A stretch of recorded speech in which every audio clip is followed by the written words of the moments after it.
alihi wa sahbihi wa mawalah wa la hawla wa la quwata illa billahi wa ba'd. Kita lanjutkan kajian kita, masih membahas kitab Bulughul Maram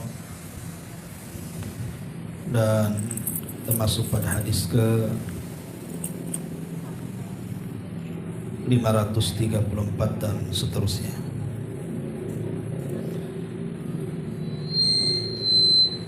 Wali Abi Dawud an Ubay ibn Ka'b radhiyallahu anhu shalla faraka 5 raka'atin wa sajada sajdataini wa fa'ala fi thaniyati mithla dhalik. Dan diriwayatkan oleh Abi Dawud dari Ubay ibn Ka'ab, beliau mengatakan beliau sallallahu alaihi wasallam salat, kemudian ruku sebanyak 5 kali, lalu sujud 2 kali. Dan pada rakaat yang kedua beliau melakukan hal yang sama. Jadi ini bagian daripada kaifiyah cara salat khauf. Tapi sekali lagi pendapat yang kuat bahwa salat khauf itu dilakukan 2 kali ruku dalam setiap rakaatnya dan 2 kali sujud. Karena hadis ini sendiri diperbincangkan oleh para ulama. Ada yang melemahkan hadis ini karena bertentangan dengan hadis-hadis kaifiyah salat khauf yang lainnya. Baik, jadi tidak perlu kita bahas, masuk pada hadis ke 535.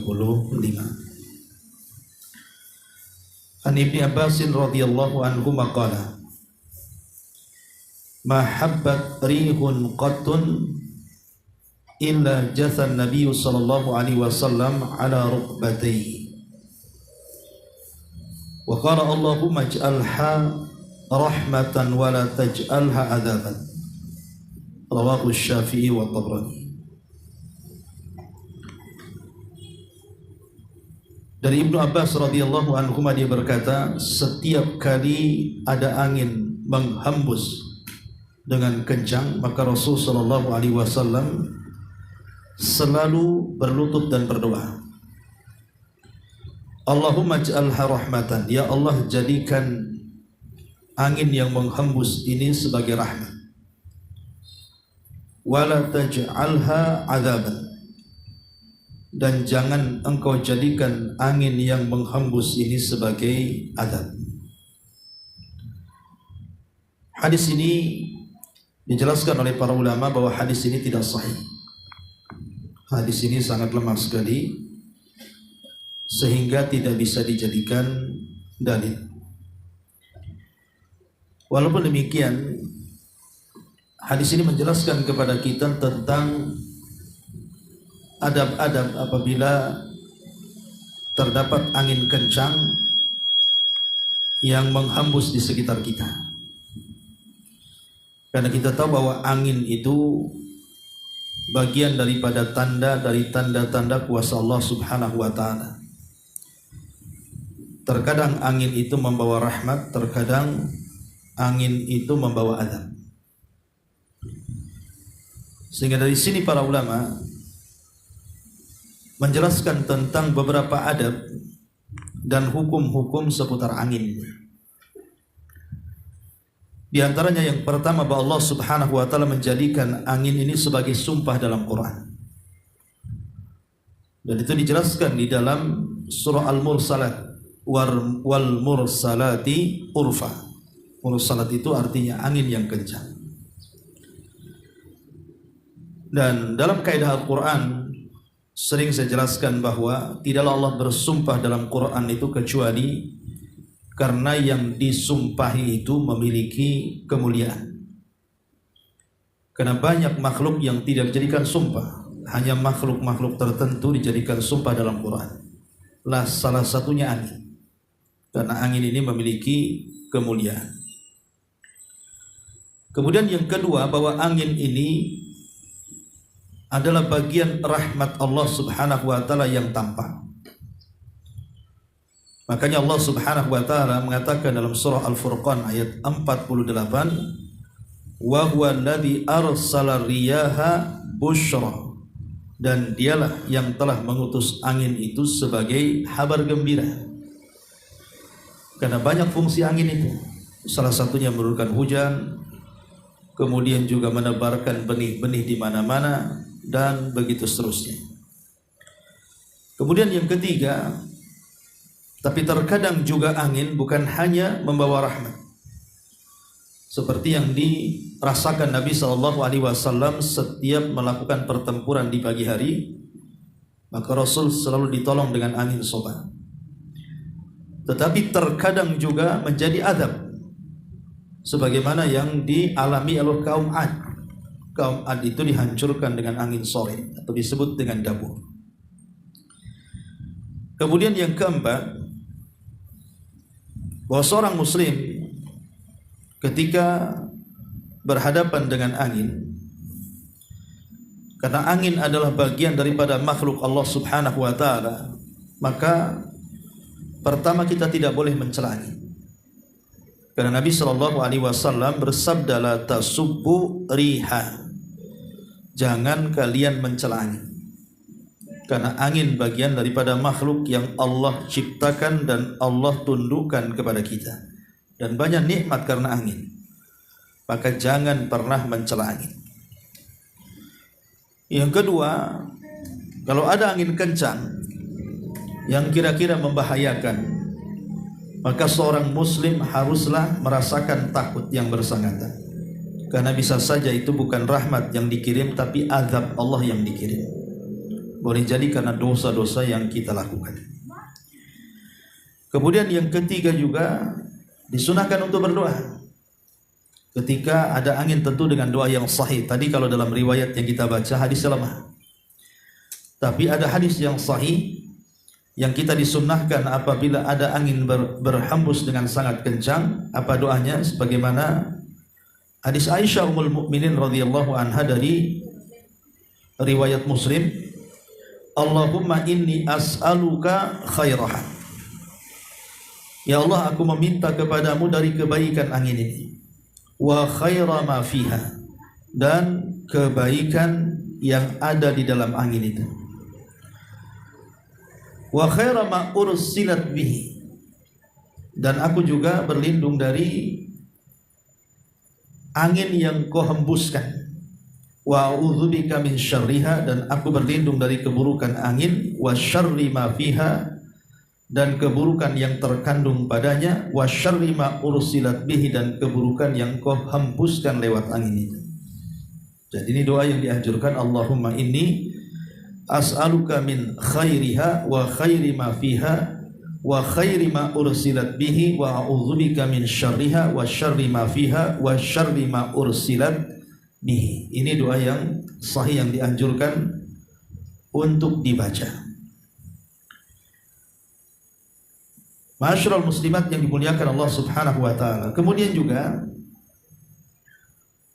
disunahkan juga apabila ada angin kencang yang kira-kira membahayakan, adalah al-mubadaratu ila fi'lil khairat, bersegera untuk melakukan kebaikan, entah bersedekah atau yang semacamnya. Dan juga tarkul munkarat, dan juga meninggalkan maksiat. Jangan-jangan itu sebuah adab yang Allah Subhanahu wa taala timpakan kepada kita. Kemudian juga boleh menjamak salat ketika angin kencang dan sangat dingin sekali. Jadi syarat boleh menjamak salat ketika angin dua.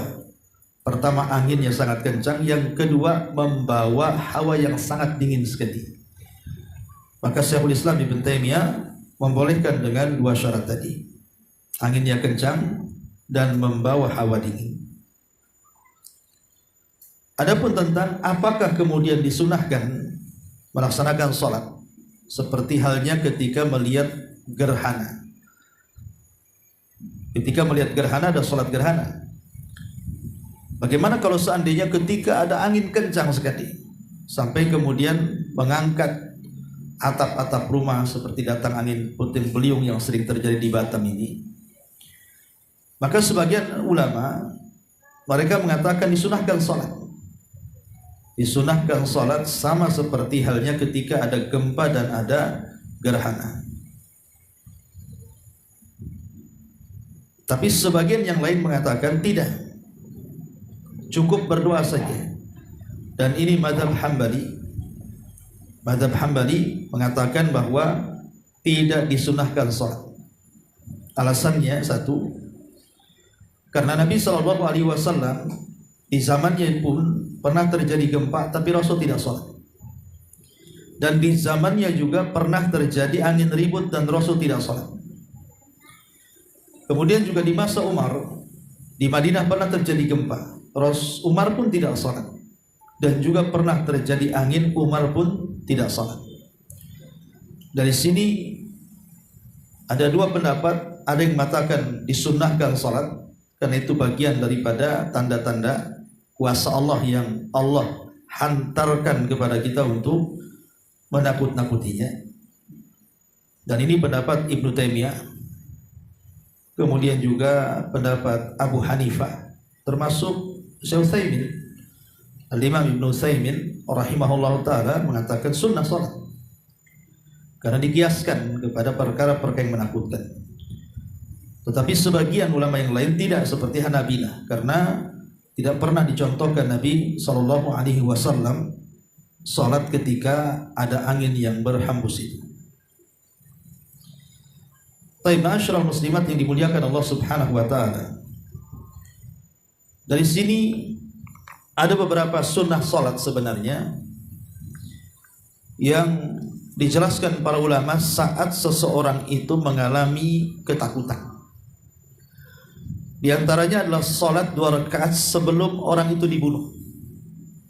Sebelum orang itu dibunuh, umpamanya orang ini akan dieksekusi mati, maka boleh seseorang meminta waktu untuk melaksanakan sholat 2 rakaat. Kemudian setelah itu dilakukan eksekusi mati. Karena terdapat juga dari Abi Hurairah radhiyallahu anhu. Jadi ketika Nabi SAW mengutus Sariyah, ya Sariyah itu tentara yang tidak dipimpin Nabi SAW, kemudian tertangkap Sariyah. Dan ketika akan dibunuh, maka dia meminta waktu untuk melaksanakan 2 rakaat salat. Akhirnya kemudian setelah itu terjadi pembunuhan.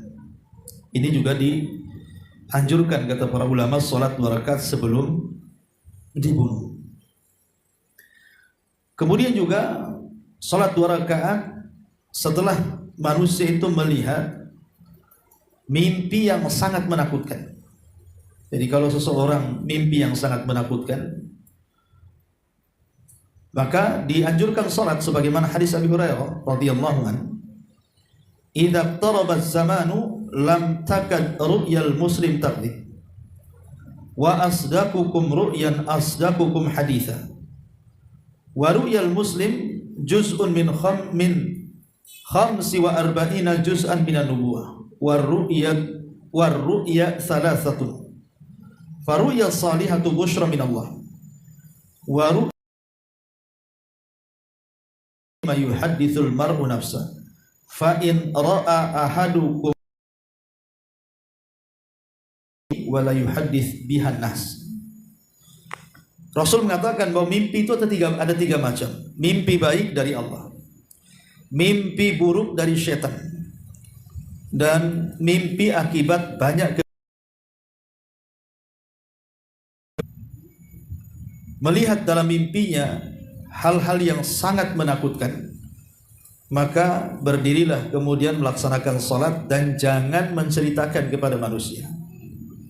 Jadi dianjurkan apabila ibu mimpi buruk apa ya kan dalam mimpi itu, maka biar terulang atau tidak nyambung mimpi itu, maka dianjurkan untuk melaksanakan sholat 2 rakaat dan jangan cerita kepada manusia dan jangan dipikirkan, karena mimpi buruk itu tidak mungkin terjadi.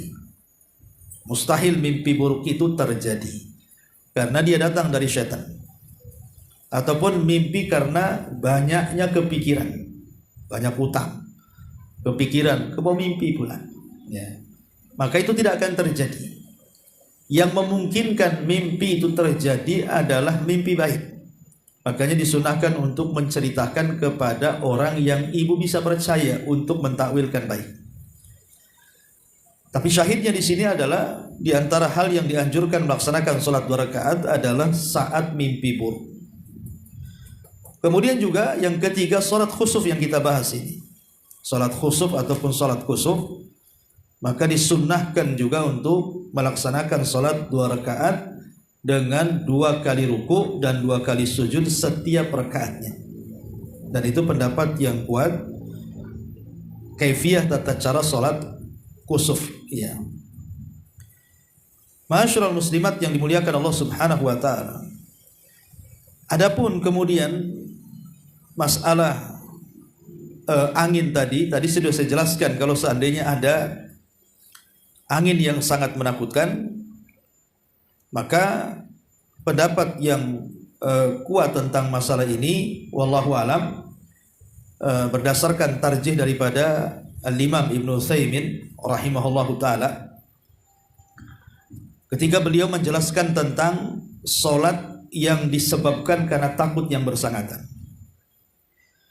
Kemudian beliau mengatakan di sini awwaluha annahu la yusalli li ayyi ayatin takhwif illa al-zalzalah. Kata beliau, tidak dianjurkan salat pada setiap tanda kekuasaan Allah yang menakutkan kecuali dalam kondisi gempa. Kemudian yang kedua, annahu la yusalli illa lisyamsi wal qamar. Dan tidak dianjurkan salat juga kecuali karena ada gerhana matahari atau bulan. Kemudian yang ketiga, yusalli likulli ayati takhwif. Kemudian dianjurkan salat pada setiap tanda-tanda yang dalam tanda-tanda itu ada hal-hal yang sangat menakutkan. Ya, termasuk dalamnya angin.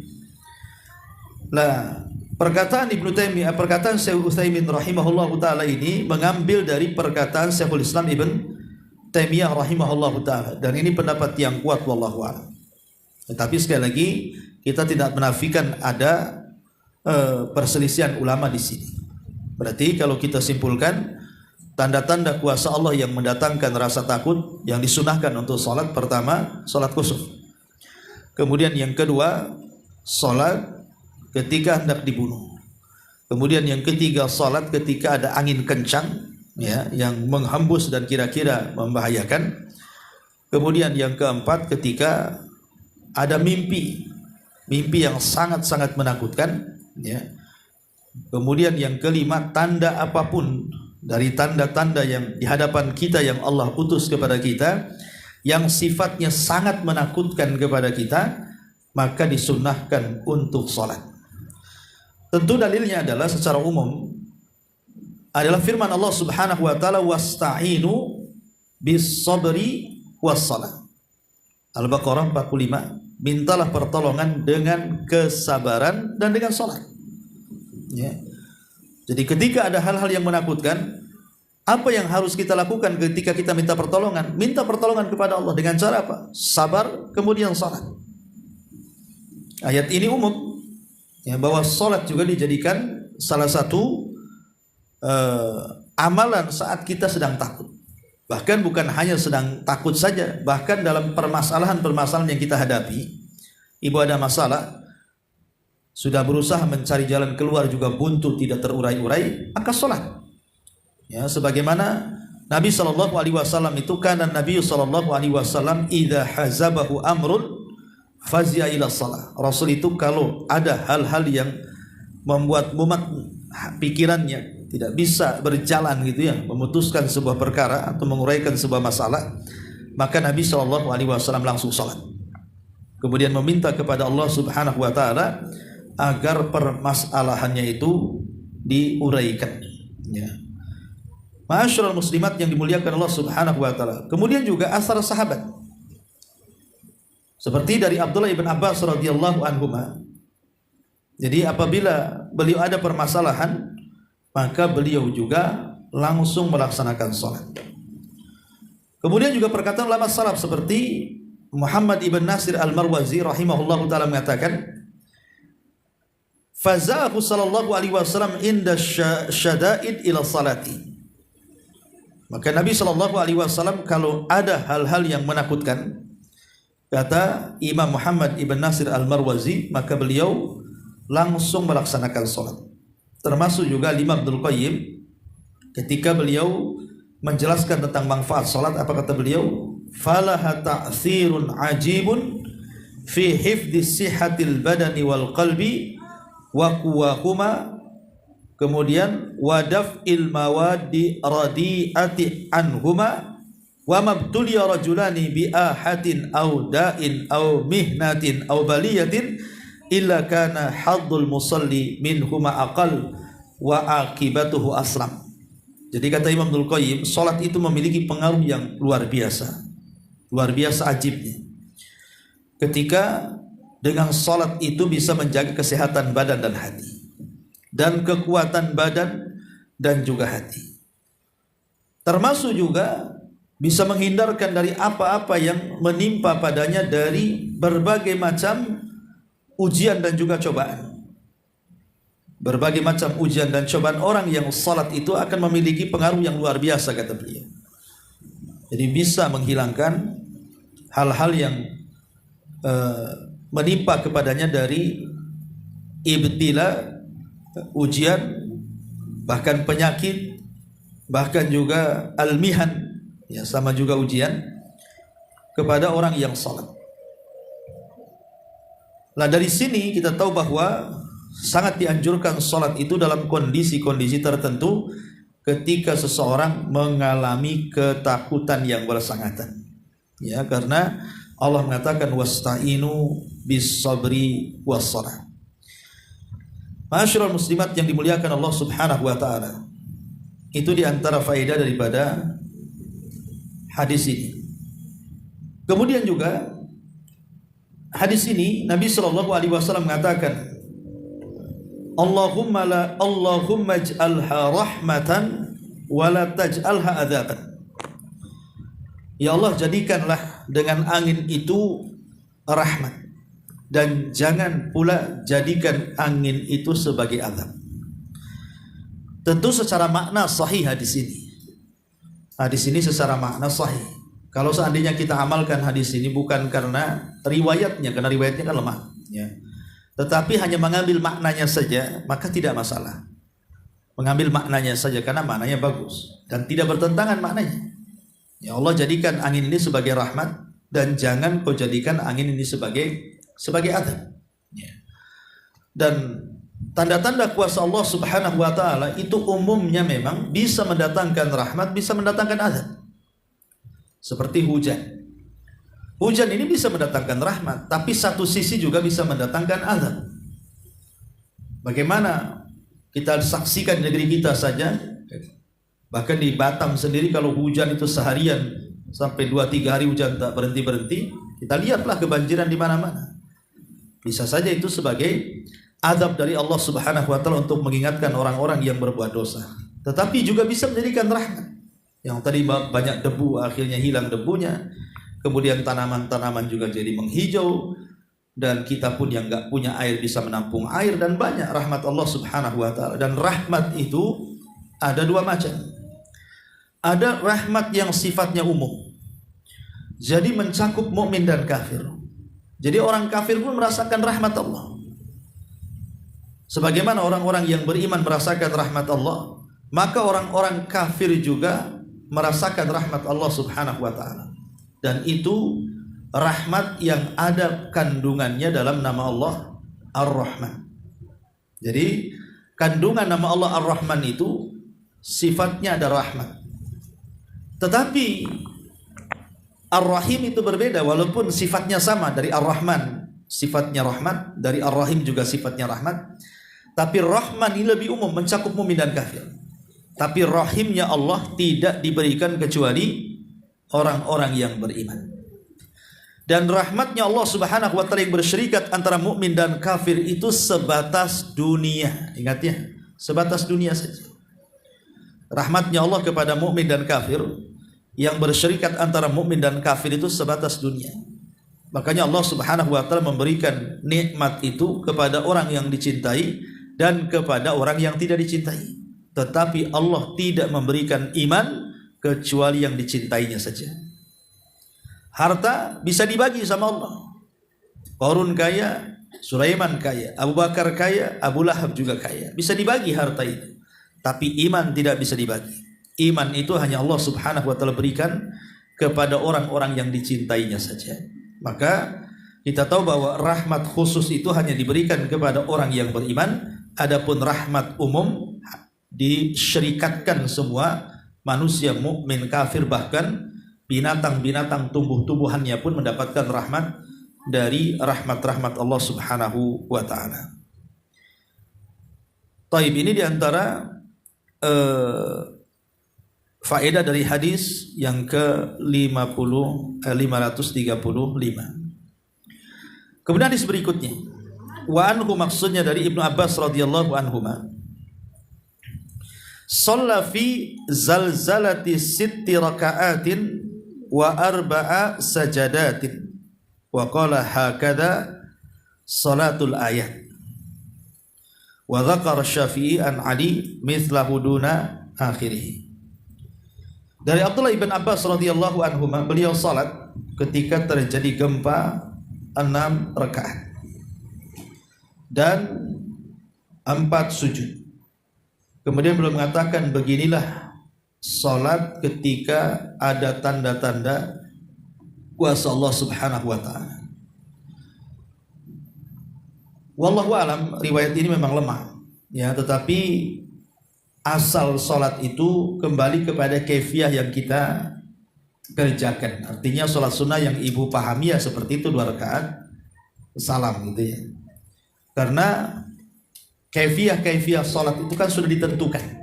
Kata Nabi SAW, sallu kama ra'aitumuni usalli. Salatlah kalian sebagaimana kalian melihat aku salat. Artinya kalau seandainya tidak ada contoh dari Nabi SAW tentang kaifiah salat, maka dikembalikan kepada tata cara salat yang ma'ruf, ya, yang ma'ruf artinya yang ibu lakukan seperti salat sunnah wudu, salat sunnah rawatib, salat sunnah duha, ya, 2 rakaat salam kan itu ya. Kecuali memang ada yang merubah dari kaifiahnya ke kaifiah yang lain, seperti salat khauf, salat takut saat perang. Memang ada contoh-contoh yang memang harus dilaksanakan berbeda dengan salat-salat biasa. Atau salat gerhana, memang Nabi SAW melakukan berbeda dengan kaifiah cara salat yang lainnya, ya.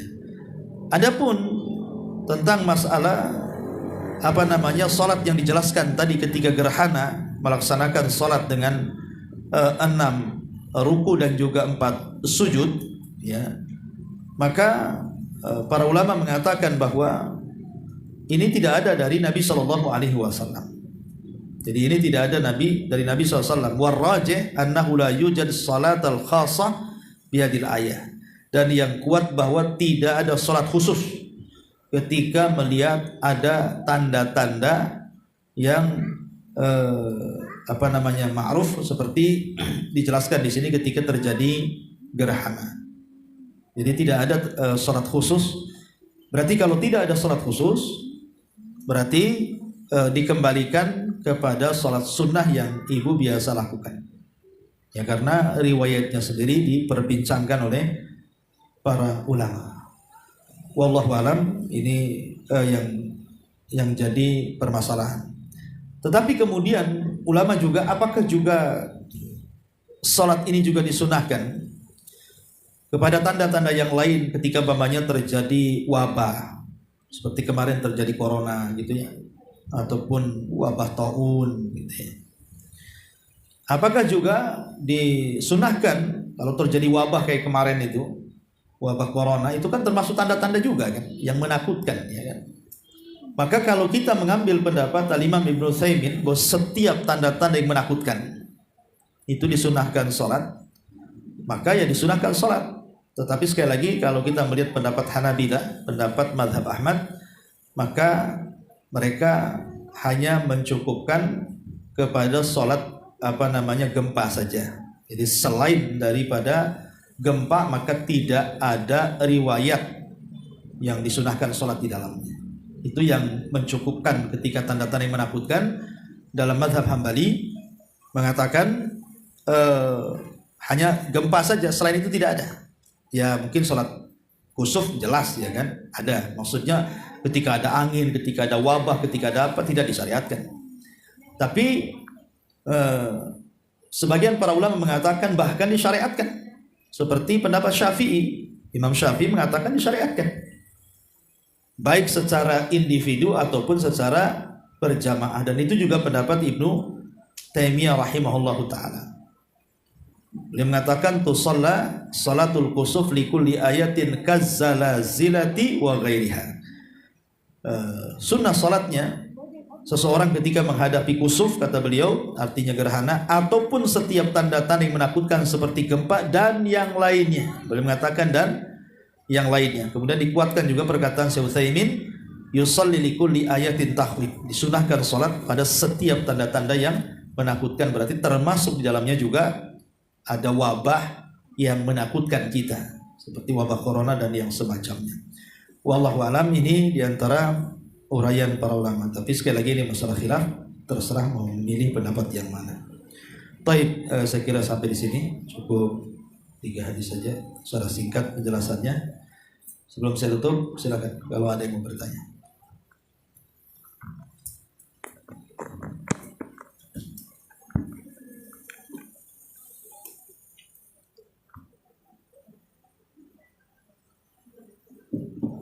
Assalamualaikum warahmatullahi wabarakatuh. Waalaikumsalam.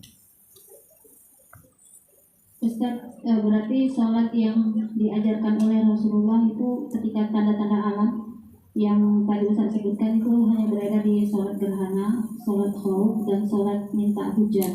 Nah, selebihnya itu tidak ada. Nah, tapi seandainya kita melakukan secara pribadi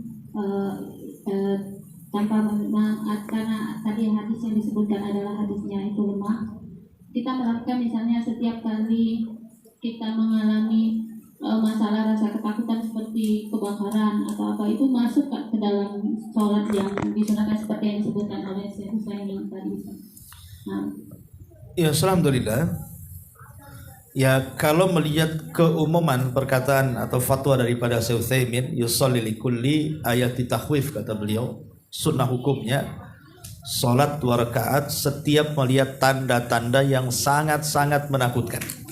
Ya, sangat-sangat menakutkan. Berarti tanda-tanda yang menakutkan ini apa saja yang rasanya takut bagi kita, ya disunahkan salat di situ, karena umum firman Allah Azza wa Jalla, wasta'inu bis sabri was shalah.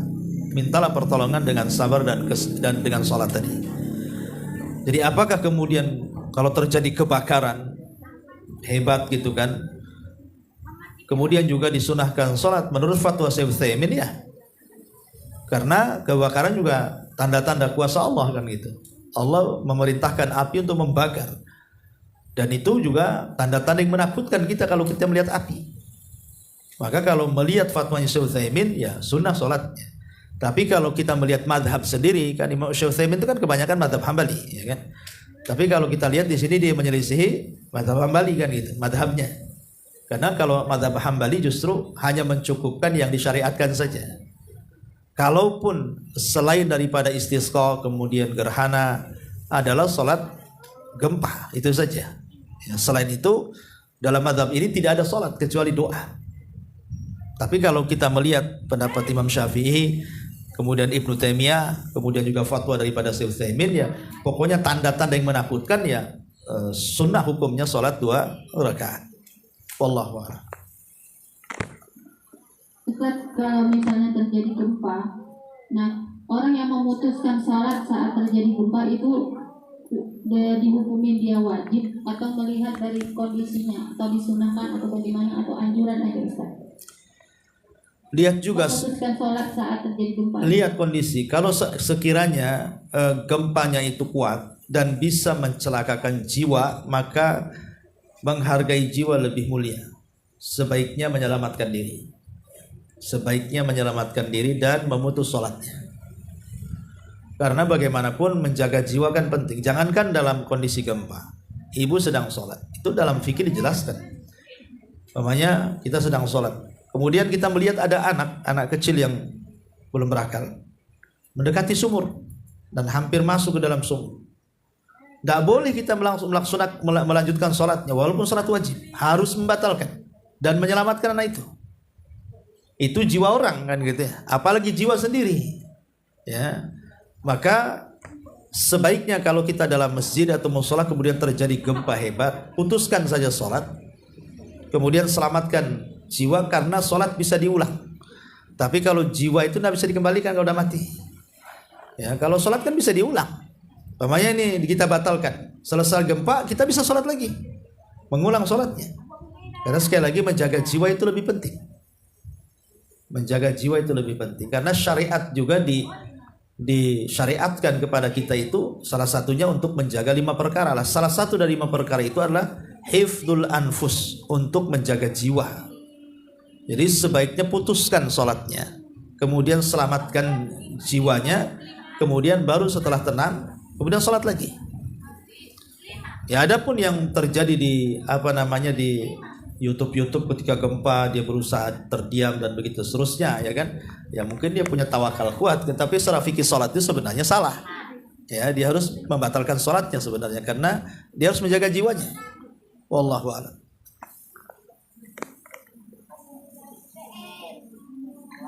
Ustaz, ini ada pertanyaan, dan pertanyaan ini agak keluar dari tema. Pertanyaannya lebih kurang begini, Ustaz. Saya sedang hamil, dan apakah saya nanti di bulan Ramadan, mana yang lebih baik bagi saya? Apakah saya membaca ibaratnya begini, karena kalimatnya agak panjang, sulit agak anaknya jelaskan. Jadi begini dia kesimpulannya, mana yang lebih afdal bagi saya, tetap puasa tapi bisa memberatkan bagi saya dan yang dikandung, atau saya tetap membayarkan fidyah. Jadi mana yang lebih baik, saya fidyah atau saya mengkodoknya? Jadi 2 permasalahan ini yang beliau permasalahkan.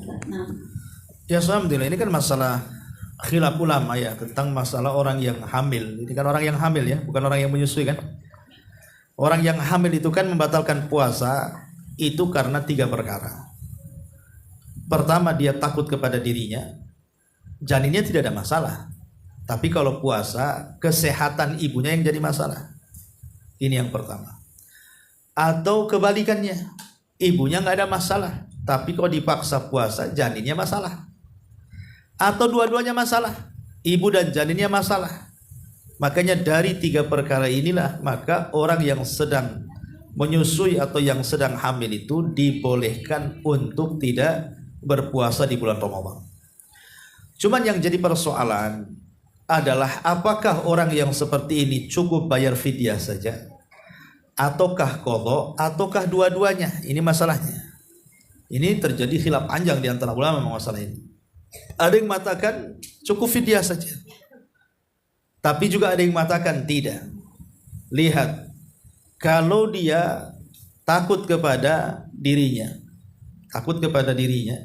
kesehatan dia, gitu ya, bukan karena janinnya, maka dia cukup mengqadha saja tanpa membayar fidyah. Tapi kalau seandainya dia takut kepada janinnya, dia tidak ada masalah, maka dia harus mengqadha dan harus membayar fidyah. Ada yang memerinci seperti itu.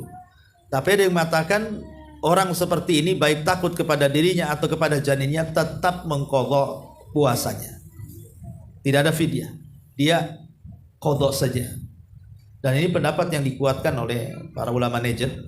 Mereka mengatakan bahwa orang yang hamil atau menyusui, maka mereka tidak boleh bayar fidyah. Dia harus mengqadha puasanya kalau sudah selesai. Adapun bayar fidyah itu kepada kakek yang tidak sanggup puasa. Umpamanya seorang yang sudah kakek, sudah nenek, tidak sanggup puasa, dipaksa pun nggak akan puasa karena nggak sanggup. Maka orang yang seperti ini tidak ada qadha, yang ada fidyah. Atau orang yang sakit permanen, ya kata dokter ini nggak akan sembuh, ya. Maka kalau punya sakit permanen ini tidak mungkin puasa, dipaksa pun tidak akan bisa puasa, makanya cukup bayar fidyah. Tapi orang yang menyusui dan orang yang hamil, lah mereka itu sehat, dan kalau mereka selesai melahirkan kan ada waktu untuk mengqadha. Jadi sebagian para ulama tidak ada fidyah, yang ada qadha. Ya, yang lain mengatakan tidak ada qadha, yang ada fidyah saja. Yang lain mengatakan qadha dan fidyah. Ya. Jadi ini masalah khilaf ulama masalah ini. Tapi ikhtiyatnya sih memang lebih ke qadha saja. Kehati-hatian ya. Daripada bayar fidyah mendingan qadha. Itu kehati-hatian, lebih selamat gitu maksudnya. Wallahu a'lam. Ustaz, ini ada titipan pertanyaan dari teman. Suaminya itu mu'alaf, terus belum bisa sholat. Kalau sholat dia ke masjid, sholat yang misalnya dahar gitu, misalnya kayak maghrib, isya itu kan dia ngikutin gitu Ustaz. Tapi pas yang zuhur asar itu dia hanya bisa ngikutin gerakannya aja. Nah dia nanyakan sah apa enggak gitu Ustaz sholatnya. Ya kalau dia mu'alaf dan baru belajar sah saja. Tetapi kalau dia tidak baca Fatihah secara umum tidak sah sholatnya. Tapi sebagai penggantinya adalah dengan cara zikir, tasbih, takbir, tahlil dan tahmid. Ya, ajarkan itu, zikir itu. Jadi pokoknya ajarkan sebagai ganti daripada Fatihah dan surat. Maka dia membaca tasbih, subhanallah, alhamdulillah, Allahu akbar, la ilaha illallah. Boleh. Sebagai penggantinya itu kan mudah dihafal. Tetapi dia harus belajar. Tidak boleh selamanya seperti itu. Ini kan dalam kondisi darurat yang berzikir ini. Dalam kondisi darurat memang baru masuk Islam kan susah dia menghafal. Maka cari kalimat-kalimat yang pendek. Ya tadi bertakbir, tahmid tadi. Tapi kalau sudah hafal Fatihah tidak boleh. Yang penting Fatihah aja lah. Yang lain gak ada masalah. Yang penting Fatihah, karena Fatihah itu rukun masalahnya. Fatihah itu rukun. Jangan sampai ditinggalkan. Yang lain boleh ditinggalkan, tetapi Fatihah jangan. Ya, kalau yang lain itu kan masuk ke wajib, seperti bacaan Subhana Rabbiyal Azim dalam ruku, Subhana Rabbiyal Azim itu kan masuk ke wajib, bukan ke rukun. Ya, paling kalau lupa ya sujud sahwi gitu saja kan. Tapi kalau Fatihah itu nggak boleh ditinggalkan. Ya minimalnya sekali lagi ajarkan, kalau yang punya suami mu'alaf ajarkan surah Al-Fatihah. Insya Allah nggak akan lama lah. Kalau dia sungguh-sungguh itu nggak akan lama. Apalagi kalau umpamanya 24 jam didengarkan murotal itu nggak lama itu. Sambil diajarkan, diejahkan kayak anak-anak gitu ya. Kemudian 24 jam murotal Fatihah diulang-ulang itu seminggu udah lancar dia itu. Yang nggak mau belajar yang lama tuh biasanya. Ya kan? Jadi ya kan namanya mu'alaf itu ya. Kenapa Anda mu'alaf? Harusnya kan karena agama yang pindah itu lebih benar. Sehingga biasanya kalau betul-betul mu'alafnya, dia lebih tinggi belajar Islamnya dibandingkan orang Islam tuh. Sama dengan orang Islam yang masuk Nasrani juga kepengen tahunya lebih besar kan gitu. Kecuali kalau mu'alafnya itu ya karena hanya ingin menikah, ya kan, karena hanya hubungan ekonomi, itu kan diajari dunia. Lah yang seperti ini harus dibimbing oleh istrinya tuh. Harus dibimbing sama istrinya. Kalau dia keinginan masuk Islamnya itu hanya ingin menikah saja, yang ekstra harus istrinya betul-betul nasihati biar lurus niat dia masuk Islam. Karena percuma juga kalau seandainya dia mengucapkan 2 kalimat syahadat tapi tidak pernah belajar salat, ya murtad lagi lah tanpa terasa. KTP-nya aja muslim, tapi dia tetap murtad jadinya. Nah, makanya ini tugas para istri yang suaminya mu'alaf, dorong. Ya bukan dorong suaminya aja, dia pun harus belajar. Kalau suaminya dorong-dorong belajar, dia nggak belajar, nanti suaminya cerdas, dia paling bego. Kan repot. Ya. Wallahu a'lam.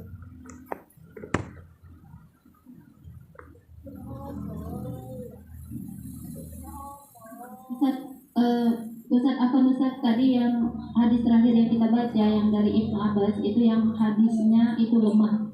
Dan kalau seandainya ada orang yang tetap melakukan hadis itu, bagaimana Ustaz hukumnya? Kaifiahnya, caranya gitu. Ya caranya menyelisih sunnah lah. Tahu hadisnya lemah. Hadis lemah itu kan tidak bisa diamalkan. Hadis lemah itu tidak bisa diamalkan. Kalau dia diamalkan berarti melaksanakan kaifiah yang tidak diajarkan, tertolaklah sholatnya. Ya. Kecuali kalau dia terangkat dengan banyaknya riwayat, jadi hasan li ghairi dari ilmu hadis ya kan. Tapi sekali lagi tadi sudah dijelaskan bahwa tidak ada kaifiah sholat khusus selain daripada yang diajarkan Nabi seperti gerhana, istisqa, sholat khauf kan. Adapun sholat yang lainnya seperti gempa dan yang lainnya itu tidak sholat khusus khusus. Walaupun seandainya kita berpendapat kepada sunnahnya sholat seperti pendapat Ibnu Taimiyah atau Syekh Utsaimin gitu ya, maka itu kembali kepada asal sholat 2 rakaat kaifiyahnya, bukan membuat cara-cara yang tidak diajarkan. Kalaupun kita berpendapat kepada yang ada sholat pada setiap tanda-tanda yang menakutkan, maka sholat 2 rakaat seperti sholat tahiyatul masjid, sholat sunnah wudhu, ya sama lah seperti sholat-sholat yang lainnya, kecuali sholat kusuf karena memang ada kaifiyahnya, sholat istisqa ada kaifiyahnya, kemudian sholat khauf ada kaifiyahnya. Nah, yang ada kaifiyahnya ikut kaifiyahnya, kalau tidak ada kembali kepada asal sholat 2 rakaat. Wallahu a'lam. Ya, saya kira cukup. Subhanakallahumma bihamdika asyhadu an la ilaha illa anta astaghfiruka wa atubu ilaik. Allahu ta'ala alam. Assalamualaikum warahmatullahi wabarakatuh.